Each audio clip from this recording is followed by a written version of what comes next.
ناونیشانی ژنان دیالۆجی هەمە چەشن و گەشتگیر ئەنجام ئەدەن بە پاڵپشتی ڕێکخراوی خەڵک بۆ گەشە پێدان و بە هاوکاری ڕێکخراوی فریاگوزاری نەرویجی ئەمڕۆ دیالۆگێک بەیەکەوە ئەنجام ئەدەین لەسەر پرسێکی یەکجار گرنگ و جەوهەری نێو کۆمەڵگا بە ناوی دیموکراسی پرسی دیموکراسی و هەوڵ ئەدەین گفتوگۆیەکی یەکجار بابەتی و پۆڵ لەسەر مەسەلەی پرسی دیموکراسی بکەین و هەروەها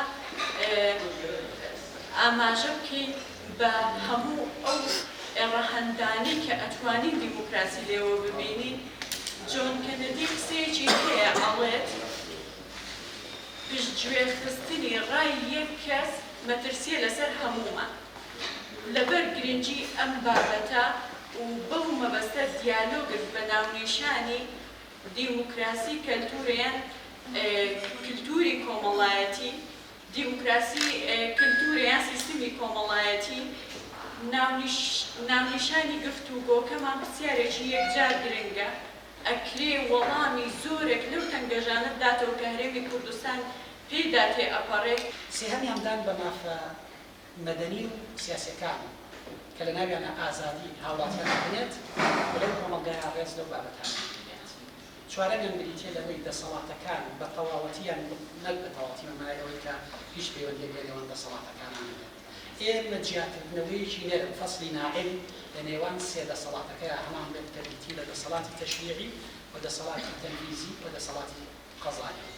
ئەم دەسەڵاتانە پێویستە کە دەسەڵاتی جیابن و خاڵی دوای ئەوە پێویستمان دەمە هەیە کە هەڵبژاردنێکی خولی بەردەوامی پاکوخاوێنمان هەبێت بەبێ جیاوازی ئەوەی کە فەقیرە هەژارە ڕەشە سپیە ژنە پیاوە یەکسان پێ لە بەردەم یاسایە و فرسەتی وەک یەک هەلی یەکسان بۆ هەمومان بۆ تاکەکانی کۆمەڵگا لە بەردەم تاکەکانی کۆمەڵگا لە ناو کۆمەڵگا لە پیادەکردنی ژیانیان وەکو یەک بێت. بێت لەوەی کە بەڕێزانی باسییان کرد لەسەر و هەموو ئەمانەشەوە چۆن چی ئەمە زەمانەکە کە وتمان سەروەری یاسا چ موئەسسەسەیە زەمانیەکە سەربەخۆیی دادگایە کە زۆر جار ئەوترێ بەڕێزیان باسی دکتۆر ئەشواق باسی دەستوری کە ڕاستە دەستور گرنگە ئەو بنەمایانە ئەو مافانەی کە تایە دابینکراوە بەس تا چەند جێبەجێ ئەکرێ کێ جێبەجێیەکە دادگا جێبەجێیەکە دادگایەکی سەربەخۆی بێلایەن کە تەنها و تەنها کارەکەی خۆی لە پێناو بەرژەوەندی گشتیە جێبەجێ بکە و دەقە یاسایەکان جێبەجێ بکات بەبێ هیچ تەئسیراتێکی تری لایەنێکی تری حیزبی ئاینی ئایدۆلۆجی هەشتێکی تر بێت. ئەمانە ئەکرێ بڵێن ئێمە ئەمە بنەما سەرەکیەکانی دیموکراسیەتن کە لێرەوە ئەتوانین بینەوە ناو واقعی مجتەمەعی خۆمان کە ئایا ئێمە کۆمەڵگەیەکی دیموکراسی ئایا توانیمانە بە کلتوری بکەین دیموکراسیەت کە بە تەنها دامەزراوە ڕسمیەکان ناگرێتەوە دامەزراوە کۆمەڵایەتیەکانی ژەگرێتەوە بەشداری لە پرۆسەی بە دیموکراسی کردن بکەن. بەگشتی ئێمە ڕاستە هەڵبژاردنەکەین هەڵبژاردنەکە ئەگەر بینە سەر کوردستان هەڵبژاردنەکەین بەڵام هەڵبژاردنەکانمان دوا ئەکرێ هەمیشە. ئەمە یەکێکە لەو ئاستەنگانەی کە تۆ پرۆسەی دیموکراسی ئەکرێتە ژێر پرسیارەوە. ئایا تۆ ئەم ئیرادەیە بۆ ماوەیەکی دیاریکراو داوتە بە کەسێک تەنازل لەم مافەی خۆت کردووە لەم سیادەی خۆت کردووە وەکو تاکێک ئەیدەی بە کەسێک بەس بۆ ماوەیەکی دوو بەرابەری ئەوە یا ئەوەوتی یە ئەم دەسەڵاتە پیادە ئەکات دیموکراسی دەکەوێتە ژێر پرسیارەوە. لە مەسەلەی سەربەخۆیی دادگایە کاتێک کە تۆ دادگا سەربەخۆ نابێت تەدەخولاتی لایەنی تری تێ ئەکەوێ ئەمە دیموکراسیەت دەکەوێتە ژێر پرسیارەوە.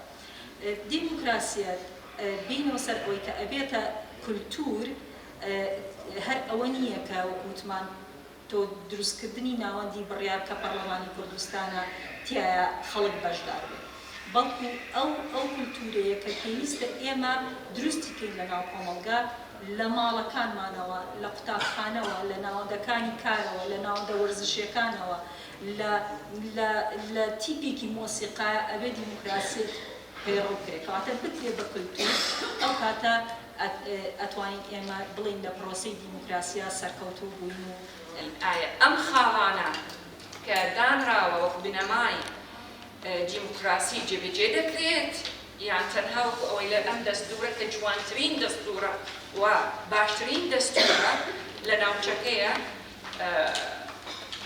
بەو شێوەیە. بەڕاستی دکتۆر ئاماژەی پێکرد من ئەتوانم ئەڵێم مقەویماتی کۆمەڵگەی دیموکراسی چییە؟ هەر دووبارە دەبێتەوە بەڵام هەر سەردێکی سەریع. مەبدەئی سیادەتی سیادەت القانون rule of law دەبێت یاسا سەر و هەموو و تەعاملێکی یەکسانی لەگەڵ هەمووان بە هەمان لەڤەڵ بێت، فەرق و جیاوازی نەبێت.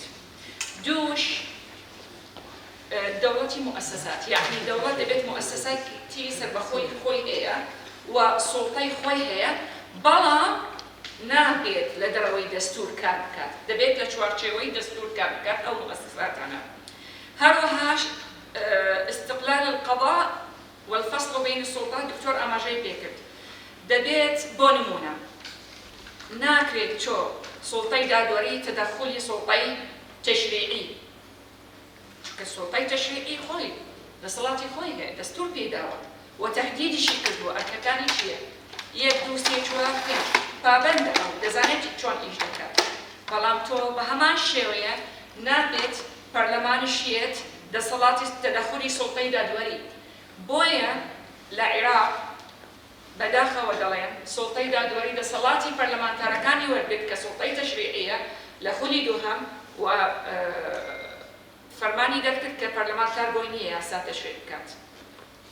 لە خولی سێهەم کە سکاڵایەک تۆمارکرا دووبارە بە حکمی ئەوەی کە نیزامی سیاسی گۆڕا و ئەو کەسە کە سکاڵاکەی تۆمار کرد گۆڕا، ئەو کاتە دەسەڵاتەکە گەڕا بۆ سوڵتەی تەشریعی، بەڵام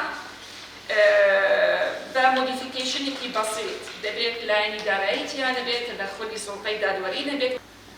کەسێک لەواژە زۆر ملتەزیمی دین بێت، بەڵام ئیجبار کراوە دەنگبار بە مەسیحی بۆ ئەوەی کە لەواژە لای مەسیحیەکە پێی وایە سێ خوایە، حەمد لا ئیلاهە ئیلەڵڵاه کردووە، بەڵام ئیجبار کراوە. دەنگدارن نەئەتوانی بڵێ ئازاد ناتوانێت بڵێ دیالۆگی ئەمڕۆ قسەکردنە لەسەر ئایا دیموکراتی کللتورە یاخۆ سیستەمە.